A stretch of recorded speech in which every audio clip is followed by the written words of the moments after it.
Welcome back to the channel, guys. Tonight we're getting back into reality transurfing. This is a practical course into creating your own reality by Vadim Zeland.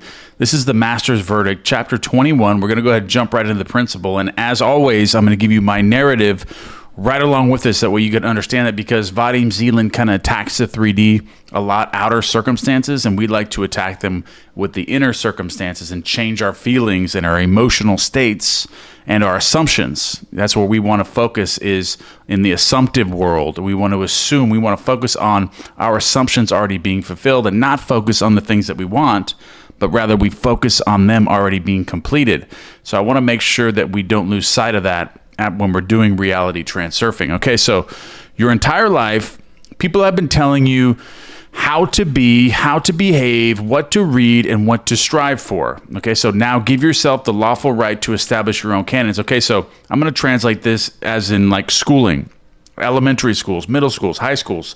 They don't teach the law of assumption. They teach us to react to the facts of life and to actually live your life and be in a reactionary mode of reacting to your 3D world. Like if something bad happens to you, you react to it, you react to it, you react to that negatively. They don't teach you how to react positively and how to live your life in the assumptive world and use your imagination to create your reality, and how you can change things, how you can live the life of your dreams by focusing your attention on your assumptions already being a concrete fact and doing visualization in your mind, like meditation, things like that schools should be teaching. Is teaching our young children, and even us when we were young, to meditate and to visualize and to focus and on that mental muscle of the mind. And this is not taught. So this is what he's getting into here. Your entire life, people have been telling you how to be, how to behave, what to read, what to strive for, and how to think, basically. How to think. People are telling you how to think. They're training you how to think this way. Now give yourself the lawful right to establish your own canons by studying the law of assumption, by practicing meditation, by actually developing the muscle of the mind and learning how to react to things, by looking into the assumptive world where that's where free will only lives, is in the assumptive world. So you change your thoughts and start programming yourself to start thinking as if you already have something, and start developing yourself that way all the time, and start developing the muscle of the mind and building that momentum. That way your mind automatically starts doing this. Because if we were taught this at very young ages, we would already be programmed to think this way. We would already be focused on, we would already see the end result in everything that we do. But we weren't trained that way, but we're learning now, and now we can teach our children and our children's children how to do this. So hopefully this school of thought gets out to more people, because this is very important to think this way. This is for happiness and making the world a better place too as well. Okay, so it is for you to decide what is right for you and what isn't, because you are the one shaping your personal world. Absolutely, okay, through the internal world. You have the right to determine as true something that others consider false, so long as it does not harm anyone. When you assume the privilege of passing your own verdict, you are staying true to your own credo. That's it, exactly. You know the law of assumption works. You know that manifestation works. It doesn't matter what anyone tells you that's different. Like the 3D world is real. We're not the world. I mean, quantum physics shows that it's an observer's world, that everything is a hologram, that it's an illusion. And when you observe something, it changes. The way you look at things, it changes them as you look at them, and the particles, everything changes.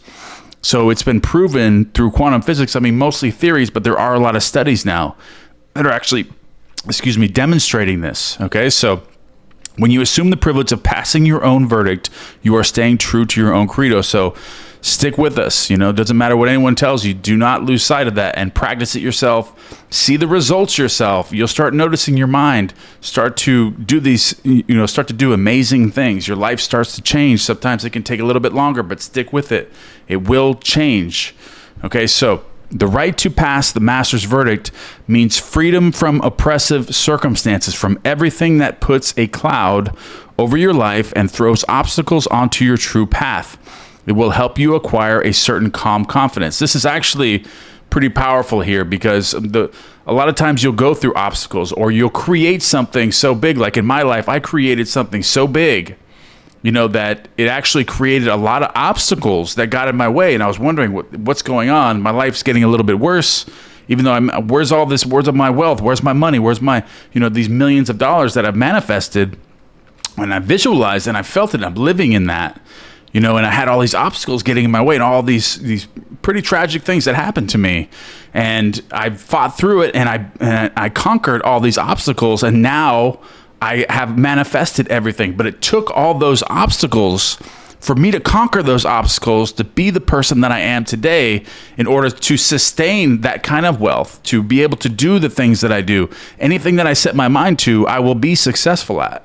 And that's because I've practiced, and all the obstacles that I went through, all the obstacles that were set in my path to keep my mind trained and focused on my goals. But I knew how to think. And when I visualized the end goal and I kept my mind in that, didn't matter what obstacles got in front of me. I was going to conquer those obstacles. There was nothing that was going to stop me. So basically, remember that when you are changing the version of yourself, when you are visualizing something in your mind and you're creating this feeling and you're training yourself to live as if you already have something, you're focused on the feeling of already having this thing. Remember that things may come in your path, these obstacles that are going to develop you. That way you're not going to have to try anymore to sustain that feeling anymore, because these obstacles are going to build your confidence and your identity and your concept of self so high that you're going to be able to accomplish anything, because it's going to be rightfully yours. Everything's going to feel natural to you, to be rich, to be wealthy, to have great relationships, to have a great career, to be able to accomplish anything that you want. That's the version of yourself that you are creating.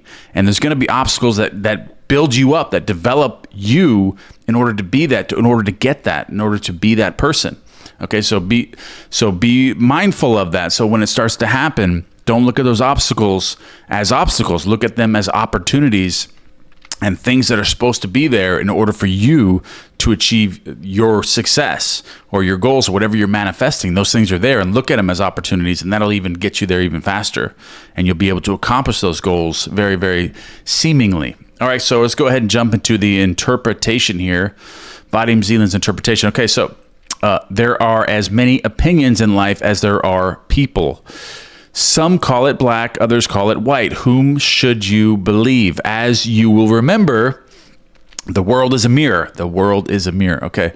It agrees with everyone who dares pass judgment, but you are not a mirror. Either you are the kind of person who accepts other people's verdicts, or you are the master who arrives at their own verdict, okay? So believe in yourself. When you know something works, if you've manifested something, you created something in your life, and you know that you created, it's like climbing the ladder, or $10,000 or $1 million, something that you created that at least 95% sure that you manifested that because you visualized it and you worked and you worked and you worked at it in your mind and you accomplished that. It doesn't matter who tells you otherwise.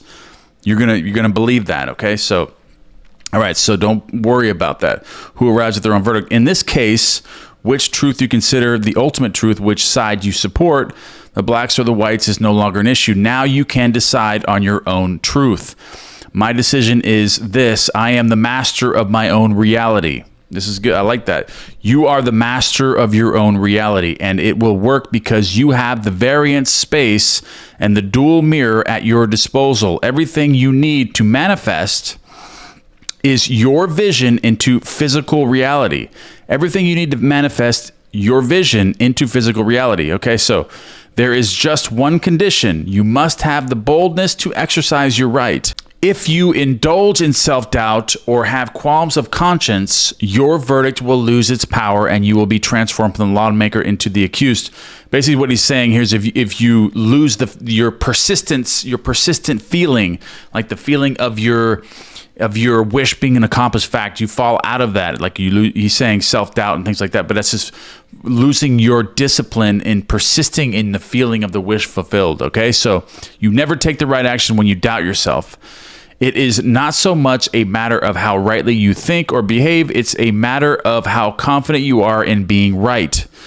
So you must believe in yourself in order to do the work and to change the concept of yourself, to manifest things, to believe in yourself and overcome those obstacles. Okay, so you mustn't allow the master's will to become a dictate of the mind. A verdict only has power when the heart and the mind are one. Those who fail to listen to their heart never master.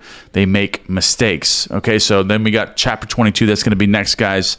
But I was really looking forward to this chapter here.